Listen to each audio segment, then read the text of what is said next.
नमस्कार दोस्तों, कैसे हो आप लोग। स्वागत है आपका हमारे इस यूट्यूब चैनल पे। आज हम लोग प्रीवियस ईयर क्वेश्चन को डिस्कस कर रहे हैं of RBI grade B quants. तो क्वांट्स का पहला पार्ट ऑलरेडी डिस्कस किया हुआ है।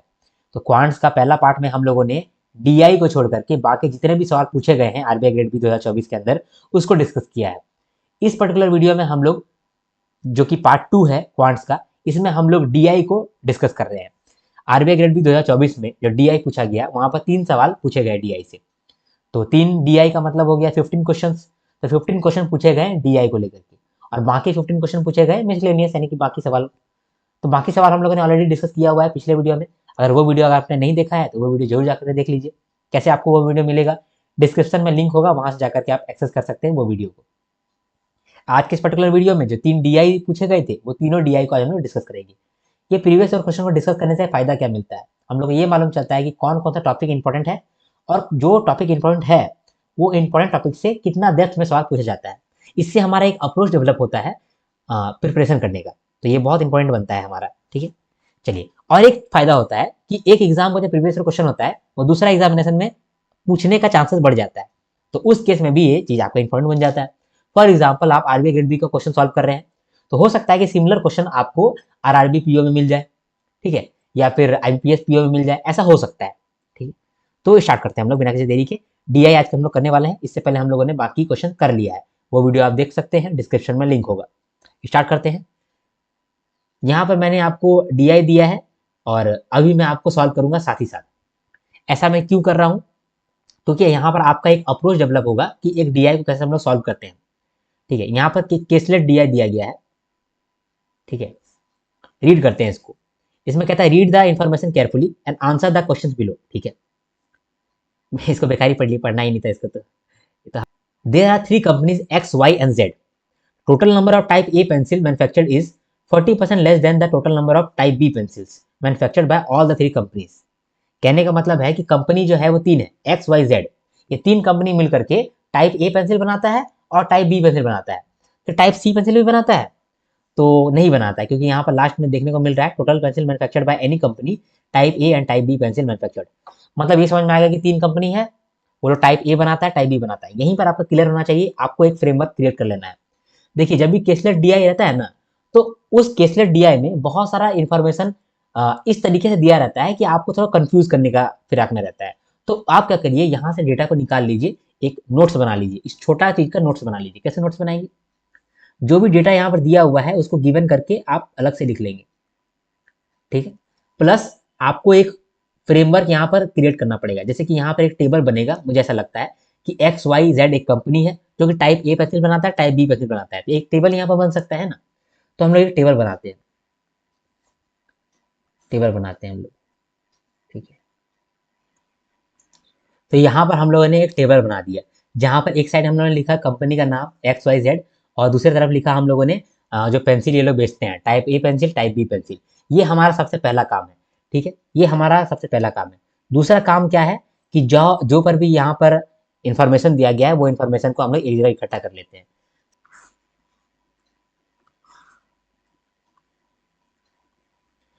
सबसे पहला इन्फॉर्मेशन क्या है? सबसे पहला इन्फॉर्मेशन रीड करते हैं वापस से।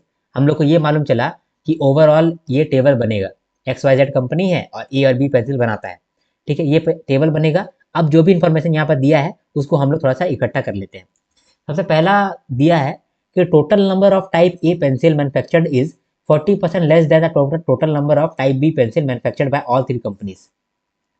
मतलब कि टोटल जो ए पेंसिल है वो 40% कम है, 40% कम है बी का। हो सकता है कि बी अगर 100x हो तो ए कितना होगा? ए होगा 60x, क्योंकि 40% कम है ना। तो ये हमारा एक इंफॉर्मेशन हुआ। दूसरा इंफॉर्मेशन देखते हैं।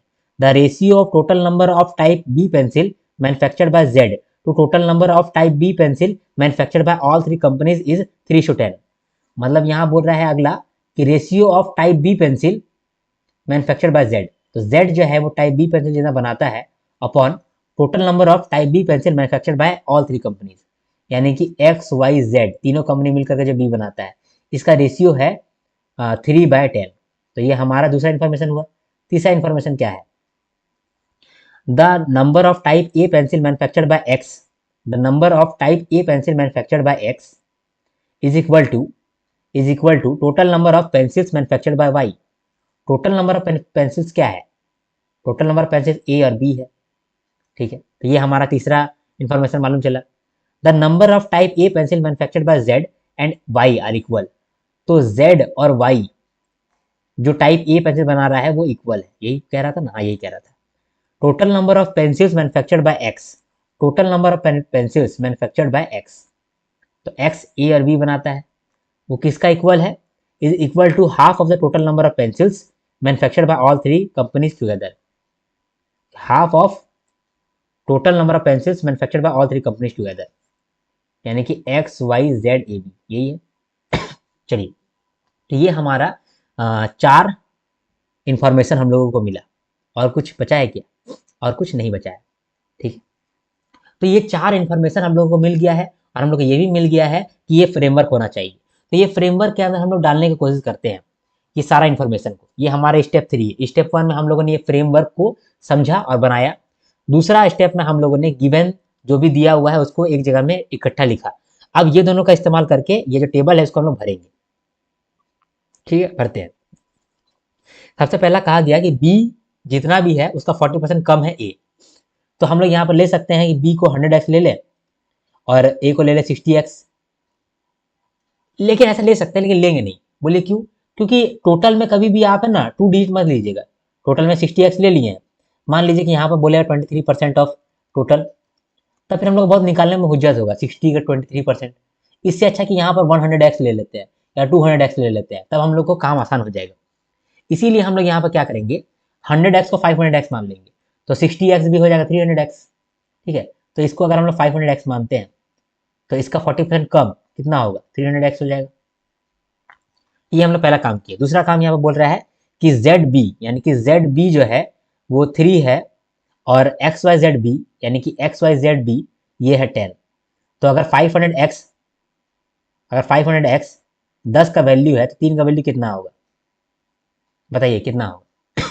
150x होगा। तो यहाँ पर हम लोग लिख देंगे 150x, ठीक है। लिख देंगे 150x। ये क्या हो गया, 150x लिख देंगे, ओके। तो ये हमारा दूसरा वाला भी इंस्ट्रक्शन काम में आ गया।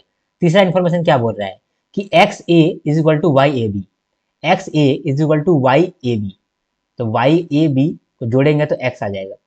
तो ठीक है, इसको हम मान लेते हैं के, इसको मान लेते हैं हम एन। तो यह ये हो जाएगा हमारा k plus n, okay. Plus y का टोटल भी हमारा के प्लस एन ही होगा। चलो, ये भी हम लोग को मालूम चल गया। लास्ट में क्या रहा है कि एक्स ए बी जो है, यानी कि एक्स ए बी, ये दोनों का मिला करके टोटल कितना होगा, half of X Y Z A B. अब X Y Z A B का कितना होता है, एक्स वाई जेड का ए बी 800x है, तो इसका हाफ हो जाएगा यहाँ पर 400x। चलिए, बी को हम लोग कैसे निकाल सकते हैं, बी को निकाल सकते हैं 400x माइनस के माइनस एन, क्योंकि के और एन यहाँ पर है ना, ठीक है। यहाँ पर बोला है कि Z A is equal to Y A, Z A is equal to Y A, यानी कि ये भी के हो जाएगा। अगर मान लीजिए कि ये के हो गया तो जेड का टोटल कितना होगा, 150x प्लस के, यही होगा।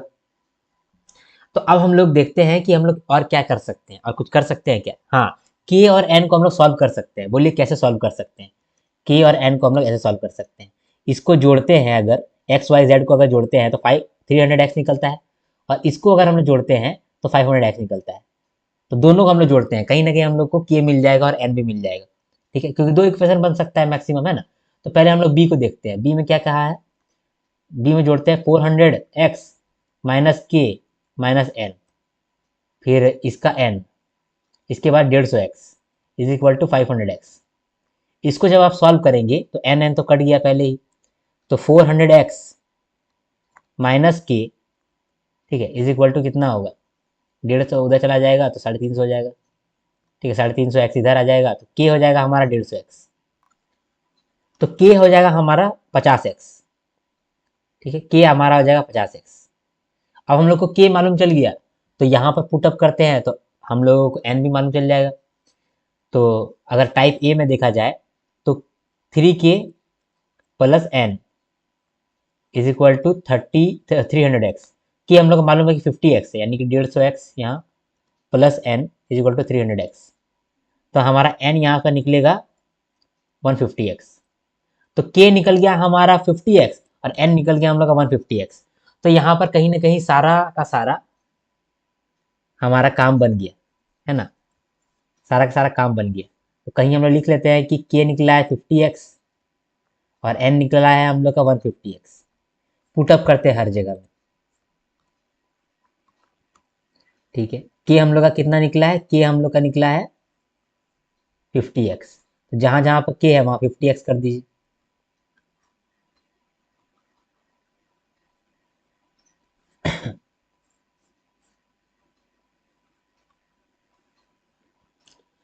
तो यहां पर हमारा काम हो गया, ठीक है। तो अब हम लोग क्या करते हैं, अब एक एक करके क्वेश्चन को देखते हैं।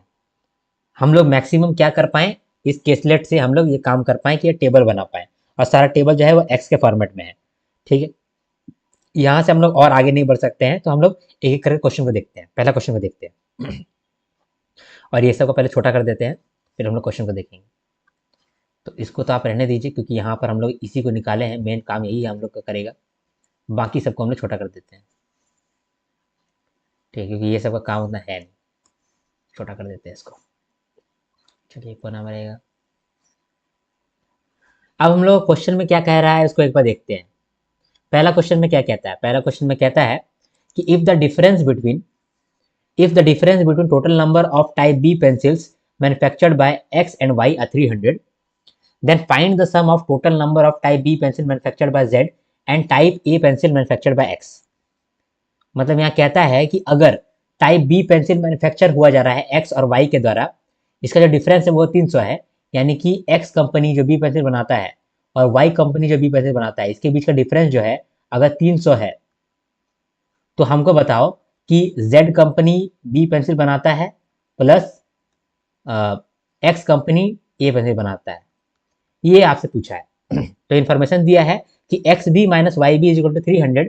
तो ये बताओ कि Z B plus X A कितना होगा। तो यहाँ पर आपको दिख जाएगा कि एक्स बी कितना है, एक्स बी है हमारा 200x और वाई बी है हमारा 150x। तो यहाँ पर कह रहा है कि 200x माइनस 150x ये कितना है, ये 300 है। इसका मतलब कि 50x का वैल्यू है 300।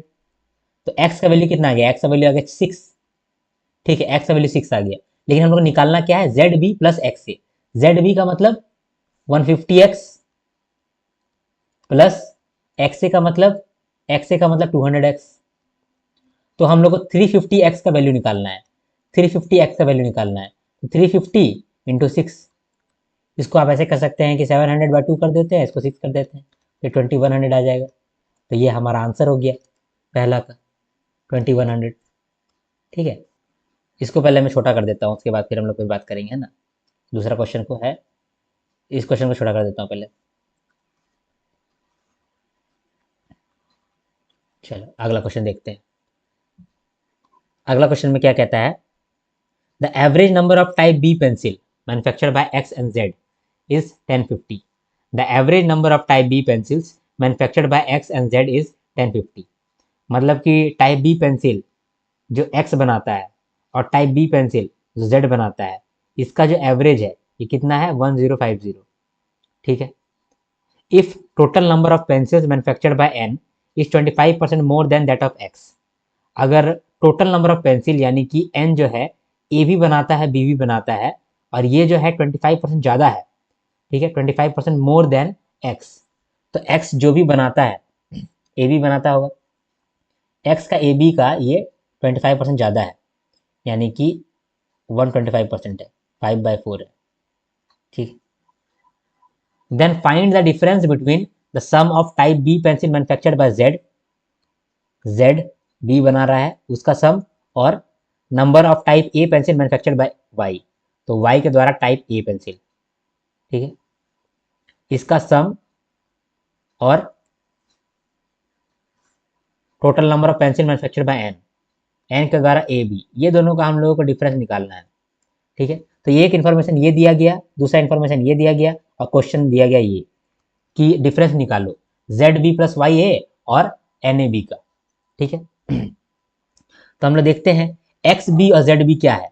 XB 200 और ZB 150x। तो यहाँ पर 200x plus 150x by 2 is equal to 1050 होता है। तो यहाँ पर कितना हो गया, यहाँ पर हो गया 350x इज इक्वल टू 2100, ठीक है। तो यहाँ पर आपका आंसर होगा x इज इक्वल टू 6, ठीक है। इसके बाद कह रहा था कि जो n है, जो n A बनाता है और B पेंसिल बनाता है, दोनों बनाता है, वो कितना है, x का 5/4 है और x का टोटल कितना है 400। तो 400 का 5/4 ये बनाता है।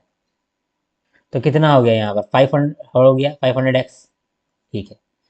क्वेश्चन क्या बोला है कि डिफरेंस निकालो किसके किसके बीच में, ZB और YA का प्लस ले लो पहले, ZB और YA का प्लस ले लो, यानी कि 150x प्लस 50x, तो 200x माइनस NAB अभी हम लोग निकाले हैं 500x, तो क्या हो गया 300x निकला इसका डिफरेंस, ठीक है।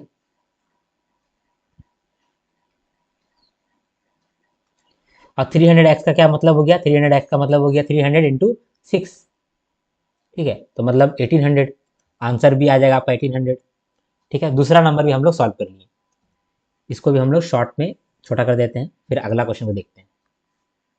आई होप आपको समझ में आ रहा है। अगला 2 सवाल को देखते हैं, ठीक है। अगला 3 सवाल है इनफैक्ट। इसके बाद कहता है अगला सवाल में, a total number of pencil manufactured by M, total number of pencils manufactured by M are equal to 4 times of total type A pencil manufactured by Z and X together।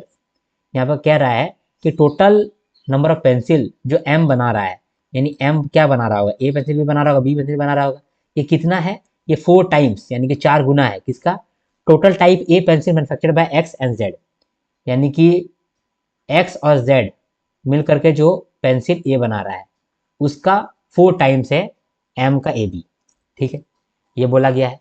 If the difference between total pencils manufactured by M, यानी कि difference between MAB और total type B pencil manufactured by all 3 companies, type B pencil by all 3 companies X Y Z, ठीक है। इसके बीच का जो difference है अगर 2000 है, तो आपको निकालना है total number of pencil manufactured by all 3 companies, ठीक है। Then find the total number of pencils manufactured by all 3 companies, यानी कि X Y Z AB निकालने के लिए आपको बोल रहा है, ठीक है। निकालते हैं। सबसे पहले तो MAB कितना बोला है, X Y A का 4 गुना है, तो X और Y का A कितना होगा 200x प्लस 50x यानी कि 250x, तो ये 250x का 4 गुना है MAB, तो इसका मतलब कि ये 1000x है, ठीक है।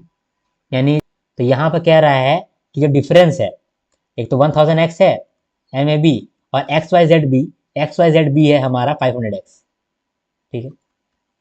तो ये 500x हुआ, ये 500x का वैल्यू दिया गया है 2000, इसका मतलब कि x इक्वल टू 4 निकल गया।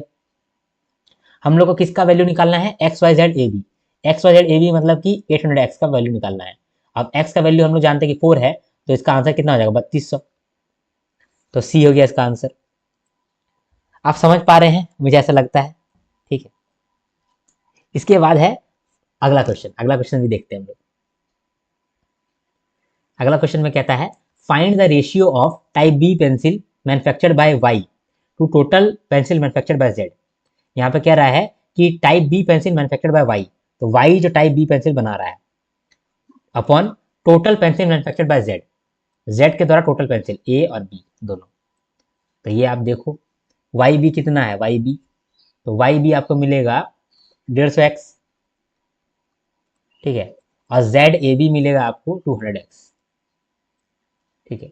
तो इसको आप सॉल्व करोगे तो 3/4 निकल के आता है आंसर, 3/4 आ जाएगा। अगला क्वेश्चन में क्या कहता है, अगला क्वेश्चन में कहता है type B pencil manufactured by all, type B pencil manufactured by all is A% of type A pencil manufactured by X. क्या कह रहा है यहाँ पर, क्या कहना चाहता है, बोल रहा है कि type B pencil manufactured by all यानी कि एक्स वाई जेड कंपनी जो टाइप बी पेंसिल बनाता है वो कितना परसेंटेज है, वो ए परसेंटेज है of type A pencil manufacture by X. तो एक्स जो टाइप ए पेंसिल बनाता है, ठीक है, इस परसेंटेज को हम लोग निकालना है, ठीक है, ये क्या है। तो यहाँ पर एक्स वाई जेड बी कितना है, एक्स वाई जेड बी कितना है, एक्स वाई जेड बी है 500x, ठीक है, तो यहाँ पर 500x लिख देंगे। एक्स ए कितना है ये भी देख लेते हैं, एक्स ए है 200x, एक्स ए है 200x इंटू 100, तो यहाँ पर आपको मिलेगा कि 250% है, तो 250% हो गया हमारा ए, ठीक है, तो आंसर हो गया 250%। इसके बाद आखिरी सवाल बोल रहा है if the difference between type B pencil manufactured by Y, यानी कि वाई के द्वारा जो टाइप बी पेंसिल बनाया गया है उसका और किसका difference, type A pencil manufactured by Z, type A pencil manufactured by Z, इसका जो डिफरेंस है वो है डी। तो D is what percentage of type B pencil, ठीक है, इसका मतलब कि जो डी है ये कितना परसेंटेज है type B pencil manufactured by Z, ठीक है। तो कहीं ना कहीं कैसा सवाल पूछा है, सवाल पूछा है ऐसा, ये जो है ये जेड बी का कितना परसेंटेज है, तो ये तो आप आराम से निकाल सकते हैं, Y B Z A Z B निकाल लीजिए, वाई ए कितना है 50x, ठीक है, 50x, सॉरी वाई बी है, वाई बी है हमारा 150x, यानी कि 150x माइनस जेड ए है हमारा 50x, तो 150x माइनस 50x, ये हमारा डी निकल गया, ठीक है। जेड बी कितना है, जेड बी है हमारा 150x, ये हमारा 150x है इंटू 100, तो इसको अगर आप सॉल्व करोगे तो आपको 2/3 मिलेगा, मतलब कि 66.66% मिलेगा, ठीक है। ये वाला डी आई तो आई थिंक आपको सॉल्व करने में समझ में आया, इसका जो पीडीएफ होगा उसको आप एक बार खुद से सॉल्व करेंगे तो आपको और इजी लगेगा। अब हम लोग नेक्स्ट डी आई को देखते हैं, ठीक है, ये डी आई नॉर्मल था, मॉडरेट था, ठीक है, बहुत डिफिकल्ट नहीं था, बहुत आसान भी नहीं था, ठीक है। अब हम लोग अगला देखते हैं, अब हम लोग इस डी आई को देखते हैं, ये डी आई को रीड करते हैं, समझते हैं, है ना, स्टार्ट करते हैं। तो कहता है the table shows below total number of utensils, glasses and plates sold by 4 shops, the percentage of glasses sold and the number of plates sold by these 4 shops A, B, C and D. Some values are missing in this table which you have to calculate if required. Read the table carefully and answer the questions.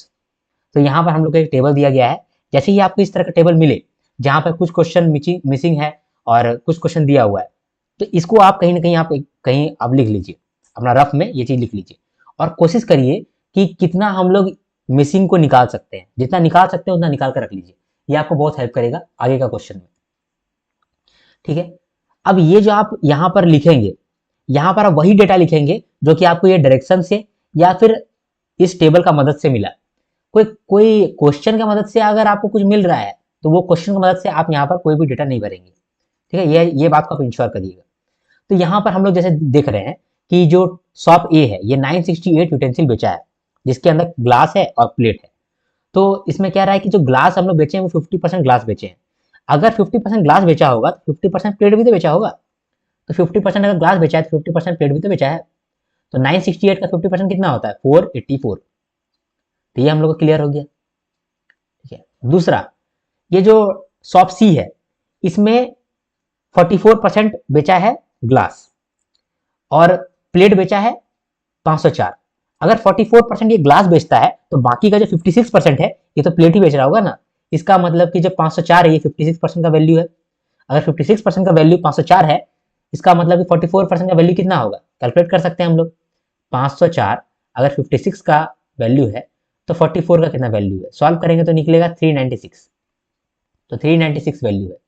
इससे क्या मालूम चल गया हम लोग को कि सी का टोटल यूटेंसिल कितना बिका है, 396 और 504 दोनों मिलाकर के 900, ठीक है। और हम लोग कुछ यहां पर निकाल सकते हैं, हाँ, percentage of glass sold, B ने 65% ग्लास को बेचा है यानी कि 35% प्लेट को बेचा होगा, इतना क्लियर हो गया। और हम लोग यहां से कुछ नहीं कर सकते हैं, कोई क्वेश्चन का मदद नहीं लेंगे हमको, कोई क्वेश्चन का मदद हम लोग नहीं लेंगे अभी इस टेबल को फिल करते समय, ठीक है। क्वेश्चन, हर क्वेश्चन अलग अलग रहता है, हर क्वेश्चन इंडिपेंडेंट रहता है, तो हो सकता है कि यहाँ जो बी खाली है अगर 51 में बोल दे कि बी का वैल्यू 90 है तो हो सकता है कि 52 में बोलेगा कि बी का वैल्यू खोजो, और यहां पर आप जब खोजेंगे तो आपको बी का वैल्यू निकलेगा 105। तो बी का वैल्यू यहाँ अलग अलग हो जाएगा। क्यों? क्योंकि 51 क्वेश्चन नंबर डिफरेंट है और 52 क्वेश्चन नंबर डिफरेंट है, ये दोनों इंडिपेंडेंट क्वेश्चन है। इसीलिए कोई भी एक क्वेश्चन पे डिपेंड करके आप इस डेटा में कोई नंबर ऐड नहीं कर लीजिएगा, कोई डेटा ऐड नहीं कर लीजिएगा। ठीक है, ये जितना भी डेटा हम लोगों ने ऐड किया है ये बेस्ड ऑन डायरेक्शंस और बेस्ड ऑन दिस टेबल ही था, क्वेश्चन का हम लोगों ने हेल्प नहीं लिया। तो ये हमारा डेटा रह गया। इसके बाद हम लोग एक एक क्वेश्चन को देखते हैं। ठीक है, पहला क्वेश्चन को हम लोग देखते हैं। पहला क्वेश्चन में कहता है in shop D the percentage range of number of glasses sold with in 8 to 30 and x is an odd place multiple of 8, find the number of plates sold bye D. यहां इस question में information दिया है, ठीक है, और एक question पूछा है। हर एक डीआई में एक इंफॉर्मेशन आपको दिया हुआ होगा, एक क्वेश्चन आपसे पूछा हुआ होगा। इंफॉर्मेशन क्या दिया हुआ है उसको आप लिख लीजिए। शॉप डी के अंदर percentage range of number of glasses sold, यानी कि कितना परसेंटेज ग्लास बिका है इसके बारे में बोल रहा है। Percentage of glass shop D के अंदर किस रेंज में है? 8 से ऊपर है और 30 के नीचे है। और ये जो x है ये ऑड प्लेस है, ऑड प्लेस मल्टीपल है 8 का, odd place multiple of 8। Odd place multiple क्या होता है? 8 का मल्टीपल क्या होता है? 8, 16, 24, 32, 40, ये सब है मल्टीपल ऑफ 8। लेकिन मल्टीपल ऑफ 8 का ऑड प्लेस कौन कौन सा है? ये नंबर 1 है तो ये ऑड हो गया, ये नंबर 2 है इसका मतलब कि ये इवन हो गया, फिर ये नंबर 3 है इसका मतलब कि ये फिर से ऑड हो गया, इसके बाद फिर इवन हो गया, इसका फिर से ऑड हो गया। तो यहाँ हम लोग को मिल गया कि ऑड कौन कौन सा है। ये 8 ऑड है, 24 ऑड है और 40 भी ऑड है। तो इन तीनों में से कोई एक होगा, या तो 8 होगा, या तो 24 होगा, और या तो 40 होगा। ये तीनों में से कोई एक होगा। तो कौन सा होगा? यहाँ पर बोला है कि 30 से कम होना चाहिए और 8 से ज़्यादा होना चाहिए। अगर 30 से कम होना चाहिए यानी कि 24 ही हो सकता है, क्योंकि 8 से ज़्यादा 30 से कम 24 होगा। तो इसका मतलब समझे, इसका मतलब यहाँ पर कह रहा है कि 24% ग्लास बेचा गया है डी के द्वारा। डी के द्वारा 24% ग्लास बेचा गया है। एक्स का मतलब हो गया 24%। ये हम लोग को मालूम चल गया कि ग्लास कितना बेचा है, ये इंफॉर्मेशन से मालूम चला। क्वेश्चन में यहाँ पे बोला गया था कि डी का नंबर ऑफ प्लेट बताओ कि कितना नंबर ऑफ प्लेट बेचा है। तो हम लोग ये मालूम चल गया कि 24% ग्लास बेचा है तो 76% प्लेट बेचा होगा। तो 76% ऑफ टोटल यूटेंसिल। तो डी का टोटल यूटेंसिल कितना बिका था? डी का टोटल यूटेंसिल है 900। तो 900 का 76% जो है वो नंबर ऑफ प्लेट है, जो कि निकलेगा 684। तो यही आपका आंसर निकल गया। ठीक है, समझे? अब हम लोग देखते हैं अगला क्वेश्चन। आप एक चीज गौर करेंगे कि हर क्वेश्चन में ना एक इंफॉर्मेशन देता है और एक क्वेश्चन देता है। सर समझते हैं इसको। अब अगला क्वेश्चन देखते हैं।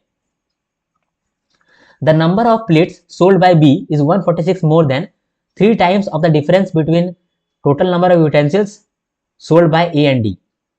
ये इंफॉर्मेशन दे दिया, इसका क्वेश्चन पूछा है find the sum of total number of utensils sold by C and the number of glasses sold by B. तो पहले जो इंफॉर्मेशन दिया है उसको हम लिख लेते हैं। इंफॉर्मेशन में कहता है कि the number of plates sold by B है, यानी बी ने जितना भी प्लेट बेचा है वो कितना है? 146 मोर देन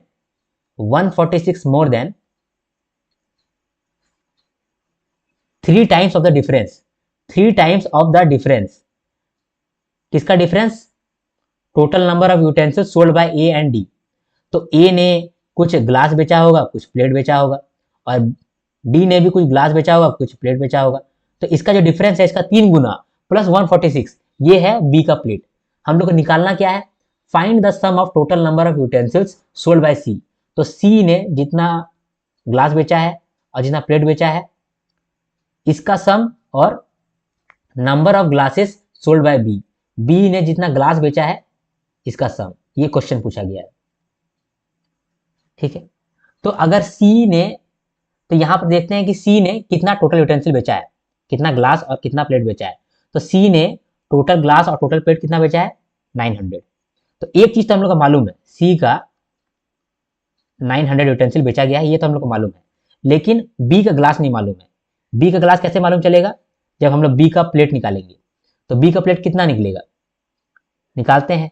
ए का टोटल यूटेंसिल और डी का टोटल यूटेंसिल कितना है? ए का टोटल यूटेंसिल है 968 और डी का टोटल यूटेंसिल है 900। तो यहीं पर हम लोग करते हैं 146 प्लस 3 गुना ऑफ 968 माइनस 900, यही है ना। तो इसको सॉल्व करेंगे तो आपको मिलेगा 350। तो 350 हो गया बी का प्लेट सोल्ड। तो कितना बी ने प्लेट सोल्ड किया है? 350। तो 350 जो है वो 35% का वैल्यू है, क्योंकि बी ने नंबर ऑफ प्लेट कितना सोल्ड किया था? 35%। 35% अगर 350 निकला है तो बी ने ग्लास कितना बेचा होगा? 650 बेचा होगा। 650 तो बेचा होगा, ठीक है। तो ये चीज हम लोग को मालूम चल गया कि अगर बी का प्लेट 350 निकला है जो कि 35% है, तो बी का ग्लास कितना होगा? बी का ग्लास होगा 65%, जो कि कितना हो जाएगा? 650 हो जाएगा। तो इसका मतलब कि बी का ग्लास भी हम लोग को मिल गया 650। हम लोग को यही निकालना था ना, इसको प्लस कर देंगे तो 1550 निकलेगा और यही हमारा आंसर बन जाता है। तो ये बहुत डिफिकल्ट तो नहीं लग रहा है। अगला सवाल को देखते हैं। अगला सवाल कहता है if the total number of utensils sold in Y is 200% more than the number of glasses sold by A, ठीक है, and the number of plates sold by Y is 3/4 of the total number of utensils sold by the shop, then find the sum of total number of glasses sold by Y and C together। देखिए यहाँ पर भी गौर करेंगे तो एक information दिया है, question पूछ लिया है। इन्फॉर्मेशन को पहले देखते हैं, इन्फॉर्मेशन में क्या इन्फॉर्मेशन ये पूछ रहा है, मतलब क्या इन्फॉर्मेशन ये दिया है। If the total number of utensils sold in Y, तो वाई ने कुछ ग्लास बेचा होगा, कुछ प्लेट बेचा होगा। तो टोटल नंबर ऑफ ग्लास और प्लेट जो कि वाई ने बेचा है is 200% more than the number of glasses sold by A. तो वाई ने जितना भी ग्लास और प्लेट बेचा है वो 200% ज्यादा है। 200% ज्यादा है इसका मतलब 300% है, इसीलिए इसको हम कह सकते हैं कि 3 गुना है जितना ए ने ग्लास बेचा है, ठीक है। ये एक इन्फॉर्मेशन दिया गया। दूसरा इन्फॉर्मेशन यहाँ पर दिया गया है कि number of plates sold by Y is 3/4 of the total number of utensils sold by the shop. मतलब कह रहा है कि जो वाई का टोटल यूटेंसिल बेचा गया है उसका 3/4 इसने प्लेट बेचा है, तो 1/4 इसने ग्लास बेचा होगा, ठीक है। तो अब क्वेश्चन पूछ रहा है आपसे, क्या क्वेश्चन पूछ रहा है देखते हैं। क्वेश्चन में बोलता है कि सम निकालो total number of glasses sold by Y and सी।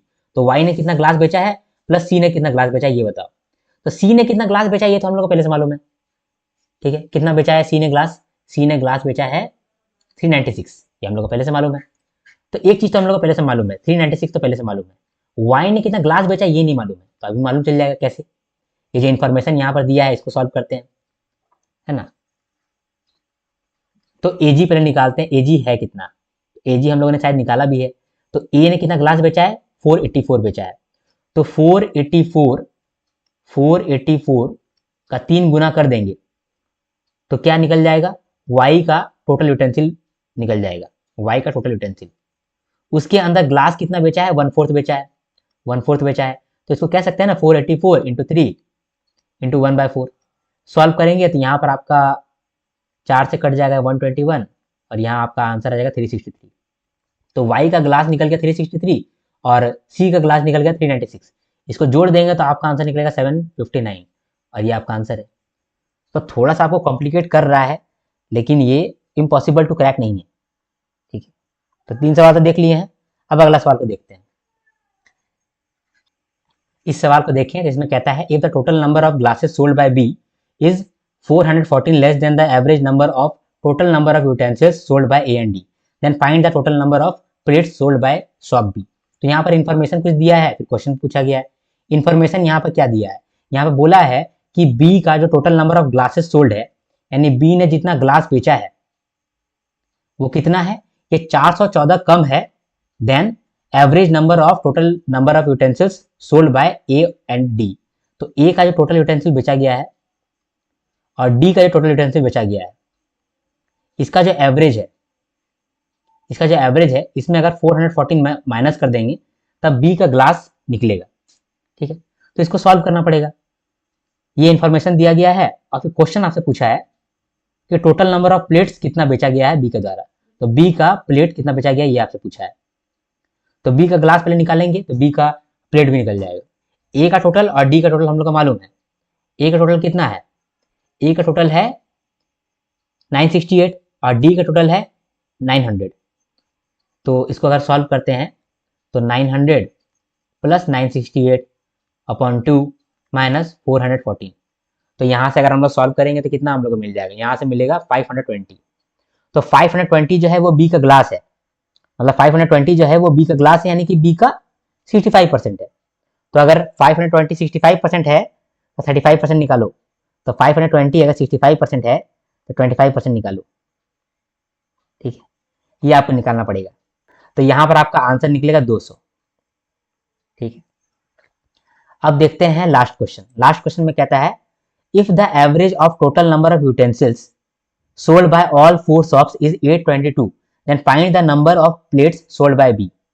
ठीक है, यहाँ बोल रहा है कि अगर सारा यूटेंसिल का एवरेज देखा जाए, अगर सारा दुकान का एवरेज देखा जाए तो इन लोगों ने एवरेज में 822 बेचा है पर शॉप।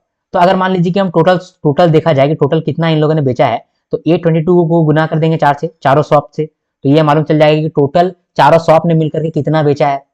ठीक है, ये मालूम चल जाएगा। तो कितना निकल के आएगा यहाँ पर? 3288। हाँ, तो 3288 इतना टोटल यूटेंसिल बेचा गया है। तो बी ने कितना बेचा है? प्लेट्स, ऐसा पूछा गया है। तो बी ने टोटल कितना बेचा है ये निकल जाएगा, तो प्लेट्स भी निकल जाएगा। ठीक है, तो बी ने कितना बेचा होगा? तो ए का माइनस कर देते हैं, ए का टोटल कितना बेचा है, सी का टोटल कितना बेचा है वो माइनस कर देते हैं, इसके बाद फिर डी का कितना टोटल बेचा गया है उसको माइनस कर देते हैं। तो 900 होगा और 900 900 968 ऐसा है ना, है। इसको माइनस कर देंगे तो हमको एक मिल जाएगा अमाउंट। तो यहां पर आपका निकलेगा 520। अब ये जो है ये बी का टोटल यूटेंसिल है, लेकिन टोटल यूटेंसिल यहाँ पूछा नहीं है, यहाँ पूछा है find the number of plates. तो बी का नंबर ऑफ प्लेट कितना बेचा गया था? 35%। तो 520 का 35% कर देंगे तो कितना निकलेगा? 520 का 35% कर देंगे तो हमारा निकलेगा 182। ठीक है, आई होप ये चीज समझ पाए आप। तो ये वाला भी डी आई आपका हो गया। ठीक है, यहाँ बहुत गिजमिज गिजमिज करके लग रहा है आपको, मैं समझता हूँ, लेकिन इसको मैंने सॉल्व करके आपको अच्छे से दिया भी है। मैं जब आपको पीडीएफ दूंगा तो आपको मैंने बहुत क्लियरली यहाँ पर चीज़ों को लिख करके समझाया है, तो आप समझ जाओगे। ठीक है, तो अब हम लोग देखते हैं आखिरी और सबसे डिफिकल्ट डी आई। ठीक है, इसके लिए मुझे ब्रेक लेना पड़ेगा, उसके बाद ही फिर इसको स्टार्ट करेंगे। और आप भी ब्रेक ले लीजिए, उसके बाद फिर इसको स्टार्ट करते हैं। ठीक है, क्योंकि ये बहुत डिफिकल्ट है और इसमें आपका थोड़ा बहुत समय जाएगा और अटेंशन तो बहुत ज़्यादा आपका लगेगा। ठीक, ब्रेक लेता हूँ मैं। चलिए अब हम लोग अगला डी को देखते हैं और सॉल्व करने का कोशिश करते हैं। क्या कहा है? ये आखिरी डी है, इसके बाद आपका ओवर हो जाएगा, क्वांट्स का पेपर है ना। तो इसमें क्या कहता है? The bar graph given below shows percentage of people not attended the seminar out of total people in the city। मतलब सिटी में जितना भी लोग हैं उनमें से कुछ लोग ऐसे हैं जिन्होंने सेमिनार अटेंड नहीं किया है, उसके बारे में यहाँ पर बताया गया है, जो कि सेमिनार अटेंड नहीं किया है। इसके साथ साथ क्या क्या और दिया है? And percentage of male attended the seminar out of the total people attended the seminar from 4 different cities. कह रहा है कि कुछ लोग जो कि सेमिनार अटेंड नहीं किए हैं वो तो हम लोगों ने बताया है, साथ में जो जिन्होंने किया है अटेंड उसमें से मेल कितने हैं ये भी बताया गया है, ये पीला वाला बार में। ठीक है, तो read the graph carefully and answer the following questions. ठीक है, यहाँ पर नोट में बताया गया है कि total people in the cities male और फीमेल मिल करके हैं। ठीक है, और जिन्होंने भी इसमें अटेंड किया है या नहीं किया है वो लोग भी मेल और फीमेल ही है, कोई ट्रांसजेंडर नहीं है, कोई थर्ड सेक्स नहीं है ना। ये आपको क्लियर कर दिया है कि मेल और फीमेल से ही लोग बनते हैं और इनमें से ही कुछ परसेंटेज ऐसे हैं जिन्होंने सेमिनार अटेंड नहीं किया है, और जिन्होंने सेमिनार अटेंड किया है उसमें से मेल ने कितना अटेंड किया है ये भी यहाँ बताया गया है। तो यहाँ पर आपको थोड़ा सा डेटा आपको यहाँ पर बना लेना चाहिए कि किसने अटेंड किया है और किसने अटेंड नहीं किया है। राइट, ठीक है, एक टेबल हम लोग बनाते हैं।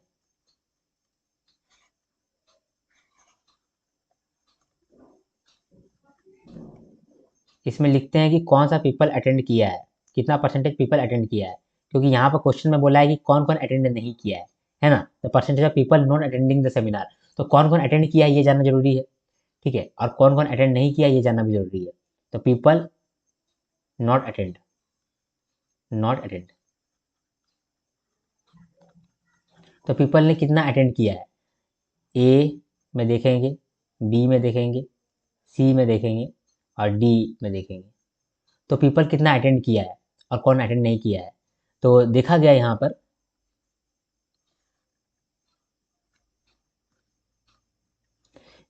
कि ए में 60% जो है वो अटेंड नहीं किया है, तो 60% अटेंड नहीं किया है पीपल, तो 40% अटेंड किया होगा, है ना। इसके बाद बी में 40% जो लोग हैं वो अटेंड नहीं किया है, 40% लोग अटेंड नहीं किया है, इसका मतलब 60% लोग अटेंड किया होगा। इसके बाद सी में 45% ऐसे लोग हैं जिन्होंने अटेंड नहीं किया है, तो बाकी 55% अटेंड किया होगा,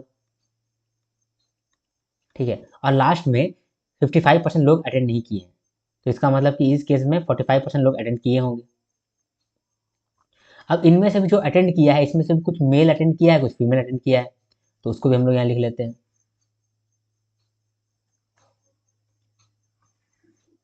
कुछ मेल्स है, कुछ फीमेल्स है, तो मेल्स का पहले इधर लिख देते हैं मेल्स, इधर लिख देते हैं फीमेल्स। तो यहाँ पर ए में देखेंगे तो कितना मेल अटेंड किया है, 25% अटेंड किया है, 25% अटेंड किया है अगर मेल, तो 75% क्या है, वुमेन, फीमेल है। इसी प्रकार से बी में कितना मेल पार्टिसिपेट किया है, 40%, 40% मेल पार्टिसिपेट किया है, यानी कि फीमेल जो है 60% होगी। इसके बाद सी में 30% मेल फॉलो किया है, अटेंड किया है, इसका मतलब कि बाकी 70% है वो फीमेल होंगी। और लास्ट में मेल जो है वो 50% है, 50% अगर मेल है तो 50% फीमेल भी होंगी अटेंड की हुई। तो ये हमारा एक लॉजिक बन गया, ठीक है, एक हमारा टेबल बन गया जिसमें हम लोग क्लैरिटी मिल गया कि क्या कहा जा रहा है। अब इसका मदद से और क्वेश्चन में जो इन्फॉर्मेशन दिया गया है उसका मदद से हम लोग क्वेश्चन को सॉल्व करेंगे, ठीक है। तो क्वेश्चन जो है मैंने आपको अगले पेज में डाल रखा है, यहाँ रखा है, तो इसको भी मैं वहीं पर पेश कर देता हूँ।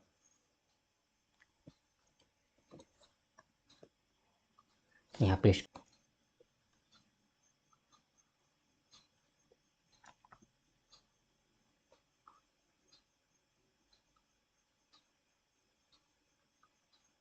चलो ये हम लोगों ने यहाँ पर रख दिया। अब एक एक करके हम लोग क्वेश्चन को देखते हैं और फिर हम लोग समझते हैं कि कैसे सॉल्व होगा। गौर करने वाली बात यह है कि देखिए डीआई में क्या होता है कि क्वेश्चन के अंदर कुछ आपको इन्फॉर्मेशन देता है और कुछ निकालने के लिए कहता है, ये आप ध्यान दीजिएगा, इन्फॉर्मेशन कुछ दिया रहता है और कुछ क्वेश्चन भी दिया रहता है। तो अभी तो 56 नंबर को देखते हैं, इसको रीड करते हैं, जो जो भी इन्फॉर्मेशन निकलेगा वो निकालेंगे, क्वेश्चन क्या है वो भी हम लोग निकालेंगे, ठीक है। रीड करते हैं। The total females attending the seminar from A is 1800। वो कह रहा है कि टोटल फीमेल्स जो अटेंड किया है सेमिनार वो है 1800। टोटल फीमेल्स है कितना जो अटेंड किया है, मान लीजिए कि ए में 40% लोग अटेंड किया है, ठीक है, क्योंकि हम लोग को दिख रहा है कि 40% लोग इसमें अटेंड भी किया है ना, 40% लोग अटेंड किया है, जिसमें से कि फीमेल 75% है। और यहाँ पर भी वही कह रहा है ना कि टोटल फीमेल्स जो अटेंड की है, तो ए का 40% का 75%, इतना ही फीमेल जो कि अटेंड की है, जिसका वैल्यू दिया गया है 1800। इसको अगर आप सॉल्व करेंगे तो ए का वैल्यू आपके पास आ जाएगा जो कि होता है 6000, ठीक है। चलो ठीक है, ये एक इन्फॉर्मेशन दिया गया था। दूसरा इन्फॉर्मेशन क्या दिया गया है कि total males not attending the seminar, total males not attending the seminar from B is 600। Total males जो कि अटेंड नहीं कर रहा है सेमिनार वो 600 है, तो टोटल मेल्स नॉट अटेंडिंग ये है आपका 600, बी का बात कर रहे हैं यहाँ पर, ठीक है। इसके बाद फिर तीसरा इंफॉर्मेशन में कहता है कि if the ratio of total males not attending the seminar, ठीक है, from B to the total people not attending the seminar from B is 3/10। मतलब यहाँ कह रहा है कि total males not attending, not attended from B, from B यानी कि ऊपर 600 का बात कर रहा है, total males not attending from B plus total people not attending, total people not attending, ये दोनों का रेशियो है 3/10, ठीक है। और आपको क्वेश्चन क्या बोला है, आपको क्वेश्चन में बोल रहा है निकालने के लिए find the total people in A is what percent of total people in B, ये आपको निकालने बोला है। ठीक है, तो ये समझते हैं कि कैसे सॉल्व होगा। यहाँ पर देखिए टोटल मेल्स नॉट अटेंडेड, ये तो 600 है। ठीक है, इसको अगर हम लोग सॉल्व करेंगे तो टोटल मेल्स नॉट अटेंडेड 600 हो गया, तो 600 हो गया 3 का वैल्यू, है ना। और यहाँ नीचे में जो है total people not attended, total people कितना है जो अटेंड नहीं किया है फ्रॉम बी। बी में कितने लोग होते हैं, मान लो कि बी में बी लोग ही रहते हैं, इसमें से जो लोग अटेंड किए हैं वो है 60%, तो जो लोग अटेंड नहीं किया है वो 40%, तो बी का जो 40% है वो लोग अटेंड नहीं किया है, तो यहाँ से हम लोग बी निकालेंगे। तो अगर यहाँ से बी निकालेंगे तो कितना निकलेगा, 5000 निकलेगा। ठीक है, और हमारा क्वेश्चन क्या था, हमारा क्वेश्चन था total people in A, find total people in A is what percent more than, हम लोगों ने यहाँ पर मोर देन को स्किप कर दिया, इसीलिए यहाँ पर ए बाई बी कर दिया है। ए बाई बी नहीं होगा, यहाँ पर ए माइनस बी होगा बाय बी इंटू 100, यानी कि डिफरेंस कितना अधिक है ना। तो यहाँ पर एक का वैल्यू 4000, एक का वैल्यू 6000 है, एक का वैल्यू 5000 है, एक का वैल्यू 5000, एक का वैल्यू 6000, तो कितना परसेंट ज़्यादा है ए, 1000 ज़्यादा है। 1000 ज़्यादा है, किससे हम लोग कंपेयर कर रहे हैं, बी से कंपेयर कर रहे हैं, इसलिए 5000 करेंगे इंटू 100 कर देंगे। ठीक है, तो 20% ज़्यादा है, ये आपका आंसर हो जाएगा। 20% आप टिक कर देंगे। ठीक है,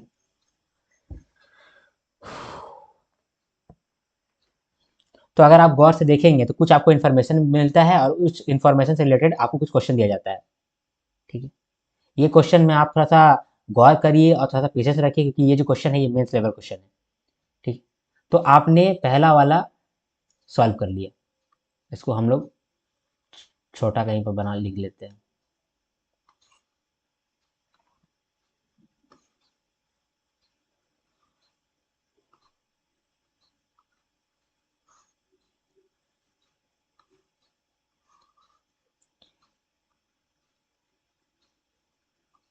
अब अगला सवाल को हम लोग देखते हैं।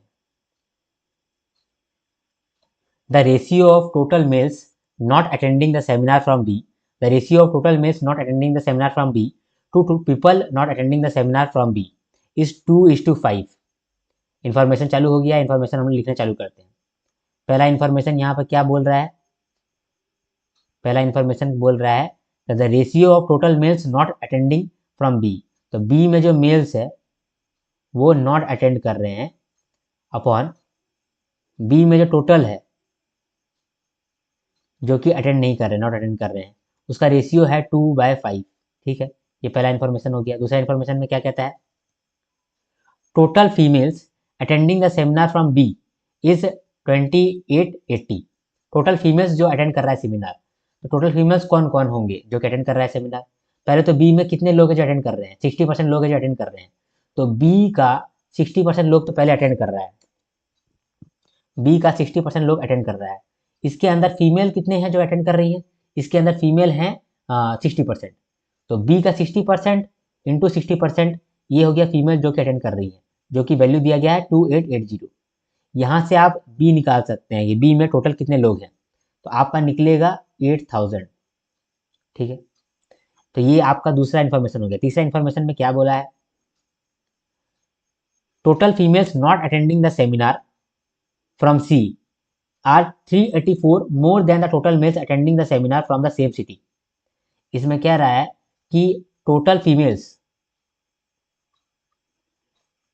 ठीक है, not attending, total females not attending the seminar,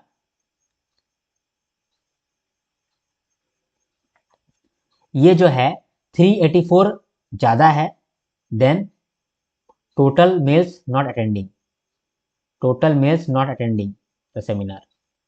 तो इसको हम लोग इस इक्वेशन में डाल सकते हैं कि total females not attending minus total males not attending 384।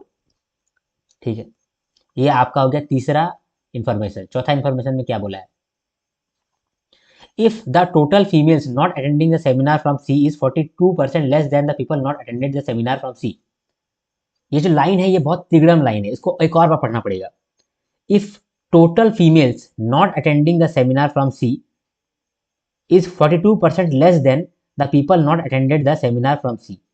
मान लीजिए कि C में 100 लोग ऐसे हैं जो कि अटेंड नहीं किए सेमिनार, तो people who did not attend the seminar इतने हैं। तो इसमें क्या रहा है कि इसमें कुछ मेल्स होगा जो कि अटेंड नहीं किया होगा, इसमें कुछ फीमेल्स होगा जो कि अटेंड नहीं किया होगा।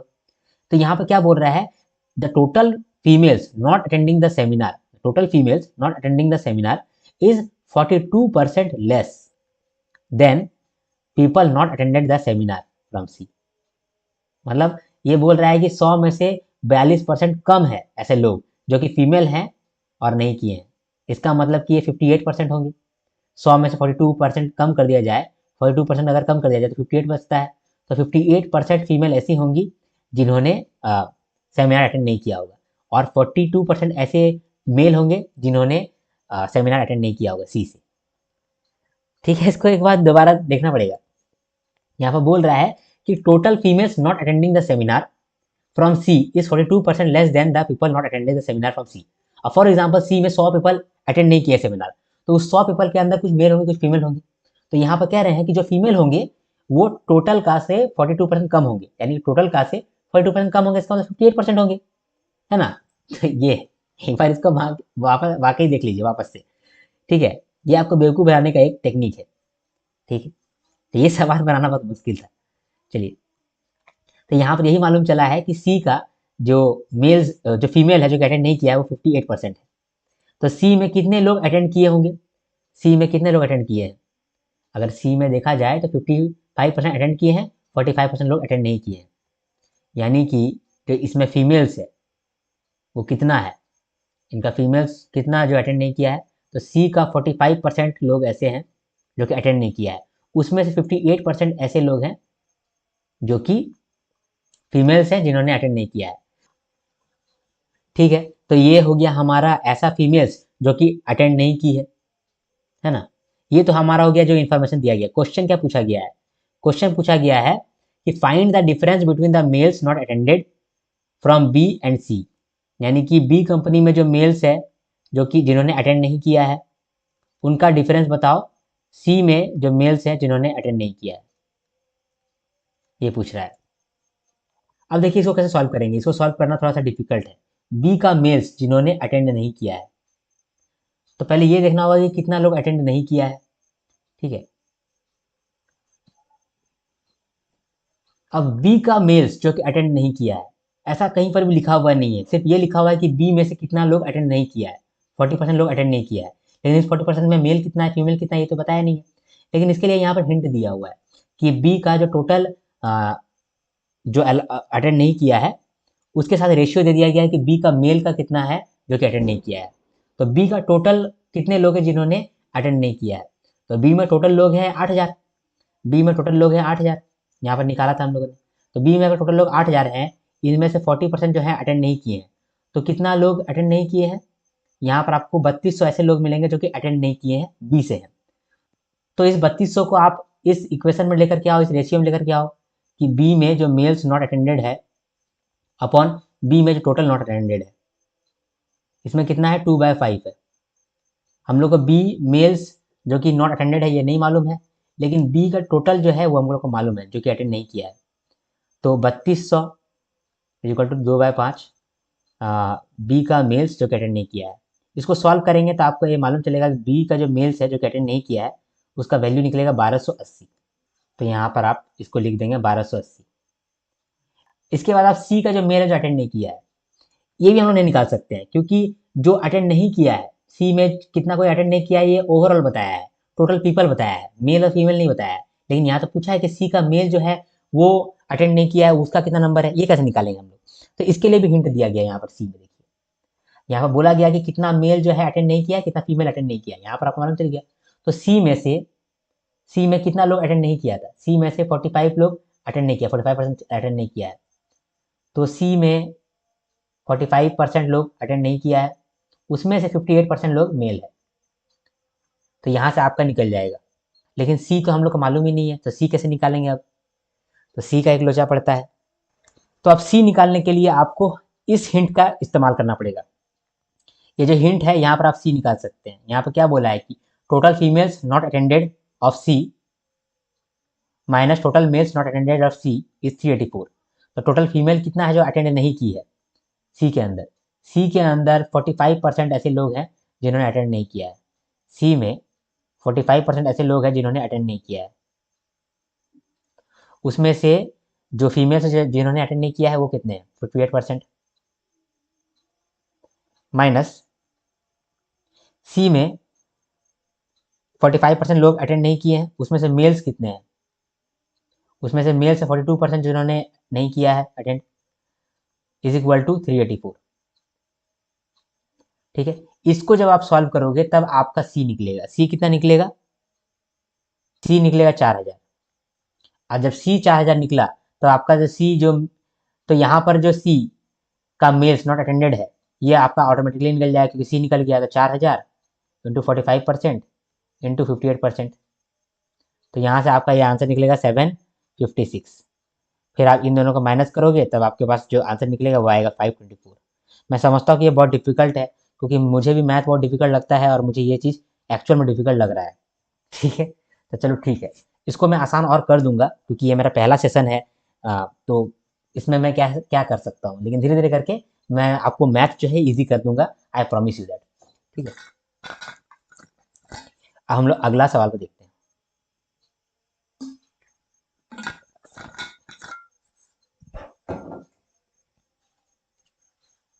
यहाँ पर भले ही मैंने गिजमिस गिजमिस कर दिया है, लेकिन मैं जब आपको दूंगा ये क्वेश्चन और ये पीडीएफ, तो वहाँ पर मैंने इसको क्लियरली लिखा है, अच्छे से समझाया है, तो वहाँ पर आपको आसानी ही होगा। ठीक है, यहाँ पर तो मैं आपको वापस सॉल्व करा करा करके दिखा रहा हूँ ना, इसीलिए थोड़ा सा हैंड राइटिंग यहाँ पर गंदा हो सकता है। ठीक है, लेकिन आप चीज़ों को समझो बस, दैट्स इट, कि कैसे आपको हिंट का इस्तेमाल करना रहता है। आपको बहुत सारा हिंट मिलता है और बहुत सारा इंफॉर्मेशन भी मिलता है। अब हम लोग करते हैं तीसरा क्वेश्चन। ये दिया है, थोड़ा सा डिफिकल्ट है ही, तो आप थोड़ा सा पेशेंस रखिएगा। If females attended the seminar from D, if females attended the seminar from D is 20 to 50 and the ratio of total females not attended the seminar to total males not attended the seminar is 7:3, then find the difference between the total females not attended the seminar and total males not attended the seminar from D। ठीक है, मतलब यहाँ पर देखिए कुछ information आपको दिया गया है और फिर कुछ क्वेश्चन पूछा गया है। इन्फॉर्मेशन को भी लिखते हैं, क्वेश्चन को भी लिखेंगे। सबसे पहले क्या इन्फॉर्मेशन आपको दिया गया है? बोल रहा है कि all females attended the seminar D is 20 to 50। तो सारे फीमेल्स जो अटेंड किए सेमिनार, तो डी में 45% लोग अटेंड किए हैं। तो डी में जितने भी लोग होंगे उसका 45% लोग अटेंड किए हैं। उसमें से फीमेल्स कितनी हैं? उसमें से फीमेल से 50%, उसमें से फीमेल से 50%। तो इसका वैल्यू दिया गया है 2250। यहाँ से आपका डी निकल के आ जाएगा। डी कितना निकलेगा आपका? डी निकलेगा आपका 10,000। ठीक है, ये एक इन्फॉर्मेशन से आपको कुछ मिला है, डेटा निकला है। इसके बाद कहता है the ratio of total females not attended the seminar. तो जो फीमेल्स है जिन्होंने अटेंड नहीं किया है seminar, not attended the seminar, इसका रेशियो, और मेल्स जिन्होंने अटेंड नहीं किया सेमिनार, इनका रेशियो दिया गया है 7:3। और आपको बोला गया है कि डिफरेंस बताओ किसका? फीमेल्स जिन्होंने अटेंड नहीं किया है और मेल्स जिन्होंने अटेंड नहीं किया है। मतलब कहीं ना कहीं 7:3 का ही आपको डिफरेंस निकालने बोला है। तो कहीं ना कहीं देखेंगे तो ये जो फीमेल्स नॉट अटेंडेड है और मेल्स नॉट अटेंडेड है, इसका ही डिफरेंस यहाँ पर निकालने के लिए कहा है आपको। ठीक है, तो हम लोग जानते हैं कि डी में टोटल 10,000 लोग हैं। ठीक है, डी में 10,000 लोग हैं, जिनमें से कितने लोग अटेंड नहीं किए हैं वो हम लोग पता कर लेते हैं। तो डी में 55% लोग ऐसे हैं जिन्होंने अटेंड नहीं किया है। तो 10,000 का 55% ऐसे हैं जिन्होंने अटेंड नहीं किया है। उसमें कुछ फीमेल्स हैं, कुछ मेल्स हैं। इनके बीच का डिफरेंस हम लोग को निकालने बोला है, तो हम लोग को इनके बीच का डिफरेंस भी मालूम है कि एक 7:3 का रेशियो में है, तो इसका डिफरेंस हो जाएगा 4। तो 4/10 कर सकते हैं, इससे हमारा निकल जाएगा जो डिफरेंस है। तो इससे जब हम लोग डिफरेंस निकालेंगे तो कितना निकलेगा? 2200 निकलेगा। तो आंसर 2200 हो जाएगा। ठीक है, तो ये भी आपका हो गया।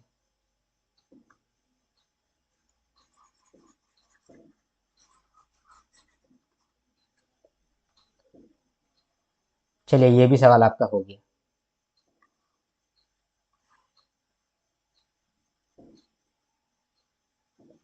अब हम लोग देखते हैं लास्ट सेकंड सवाल। एक बार रीड करते हैं हम लोग अगला सवाल को। If the difference between total male and females attended the seminar from A is 1200। इसमें कह रहा है कि ए में जितने भी लोग हैं उनमें से कुछ मेल्स हैं जो फीमेल्स हैं जिन्होंने सेमिनार अटेंड किया है, तो उनके बीच का डिफरेंस जो है 1200 है। तो ए में कितने लोग अटेंड किए हैं सेमिनार? तो ए में अगर देखा जाए तो टोटल 40% लोग अटेंड किए हैं सेमिनार। तो ए का 40% ले लिया जाए, ठीक है।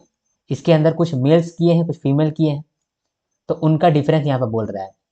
तो ए का 40%, ये लोग पहले तो सेमिनार अटेंड किया है, इसके अंदर डिफरेंस देखना है मेल्स और फीमेल्स का। तो मेल्स और फीमेल्स का डिफरेंस कितना है? 75% फीमेल्स यहाँ पर पार्टिसिपेट की है और मेल्स किया 25%, तो इन लोगों का डिफरेंस कितना होगा? 50%। तो 75% माइनस 25%, ठीक है। इसका वैल्यू बोल रहा है 1200 है, ठीक है। तो यहाँ पर हम लोग का ए निकल जाएगा, ठीक है। ए निकलेगा और ए कितना निकलेगा? ए निकलेगा 6000। चलो ये तो इन्फॉर्मेशन नंबर 1 था। और क्या इन्फॉर्मेशन दिया है? इस पर बोला है कि total females attended the seminar from D is 2700। Total females जो जिन्होंने अटेंड किया है सेमिनार, तो डी में कितने लोग हैं नहीं मालूम है, ठीक है। कितने लोग अटेंड किए हैं डी के अंदर अटेंड किए हैं 45% लोग, जिसमें से कि फीमेल 50% की है। तो डी का 45% लोग ये लोग तो अटेंड किया है। इसके अंदर जो फीमेल है वो 50% है, उनका वैल्यू दिया गया है यहाँ पर 2700। तो यहाँ से डी निकल जाएगा। डी कितना निकलेगा? 12000, ठीक है। तो ए और डी हमारा निकल गया यहाँ पर टोटल। ये तो हमारा इन्फॉर्मेशन से ही निकल गया। क्वेश्चन क्या बोला है? Find the ratio of total people not attended the seminar from D to the total number of people in A. तो total number of people in A तो 6000 है, लेकिन total number of people not attended from D, तो D में जो attend नहीं किए हैं। तो क्वेश्चन क्या बोल रहा है? क्वेश्चन कह रहा है कि डी में जो लोग अटेंड नहीं किए हैं, डी का पीपल नॉट अटेंडेड अपॉन ए का टोटल पीपल, ये पूछा आपसे। तो डी में कितने लोग अटेंड किए हैं और कितने नहीं किए हैं? तो डी में 55% लोग जो है अटेंड नहीं किए हैं। तो डी में टोटल कितने लोग हैं? डी में टोटल लोग हैं हमारे 12000। तो 12000 का 55% अपॉन 6000, तो 6600 हो जाएगा बाय 6000 हो जाएगा। तो 11:10 आ रहा है आपका इसका आंसर। 11:10 आ रहा है इसका आंसर, ठीक है।